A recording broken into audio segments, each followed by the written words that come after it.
radical leftist thinker would agree with this, that a true concept divides. It allows you to draw a line of division. This is our side, we are fighting them. And this is why there is in my heart a special hatred, apart from hatred to you, against the term, like many ex-communist parties now like to rename themselves, as in Germany, PDS, Partei der Demokratie, no, Democratic Socialism. I can understand this, maybe even support it as a moment of political opportunism. But I think theoretically it's exactly the wrong thing to do. First, because none of the terms distinguishes. This doesn't mean that I'm some kind of secretly totalitarian anti-democrat. I'm just saying, and this is for me an obvious fact, to say I fight for democracy is meaningless today if you don't add quite many further specifications. Like you Americans, but we Europeans were even more guilty in this, you invaded Iraq. No, I'm here extremely brutal realist. Why not, if it would have worked? Like, you get rid of a dictator there, I have no illusions about Saddam. But what's the result? Are you aware what you did there? First, are you aware that Syria and Iraq are the, correct me if I'm wrong, but I think I'm right, at least according to Wikipedia where I checked.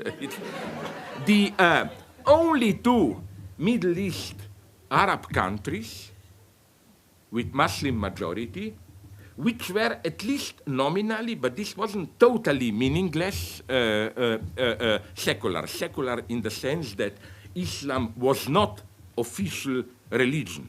And for example, in Iraq, maybe you, if you are old enough, you remember the guy Tariq Aziz, the public speaker, as it were, foreign minister of Saddam. He was a Christian, did you know this? And it was similar with Assad regime. I have no mercy neither for Assad nor for, of course, Saddam. But I just want to make you realize this. Okay, so, ironically, but you are a Christian country in some sense, majority. So a Christian country intervenes into Iraq to get the people there rid of evil dictator and to bring freedom, more secularism, and greater rights to women. Many American feminists, this is a dark chapter of American feminism, supported intervention on this account. My answer is, if you really want this, then intervene into Saudi Arabia, you know, because today's Iran is a feminist paradise compared to Saudi Arabia. But the point is this one. Now, what's the result?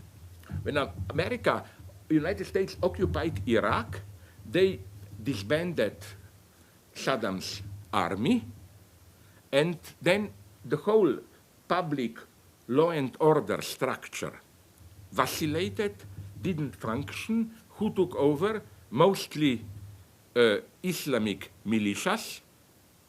And the result is, you know what?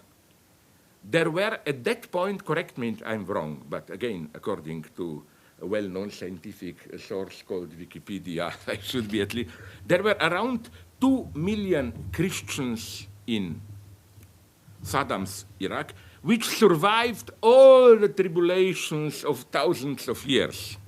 Now, there is only a tiny percentage of them, like at least 3/4 of them left the country. B, because Saddam, nonetheless, I'm not saying this in any way justified him, but he, before he became crazy, he somehow played a secular card.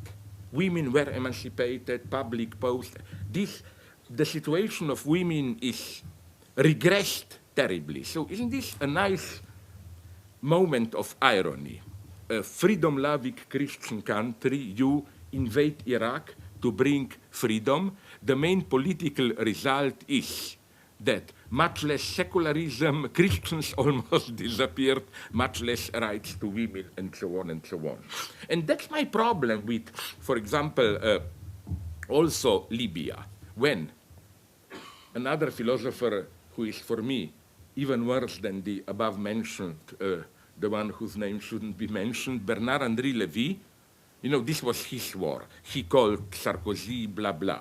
And it's not that now I'm a wise, as we say in Europe, after the battle, everyone can play a wise general. No, many of my French friends draw attention to this. Are we aware what will happen?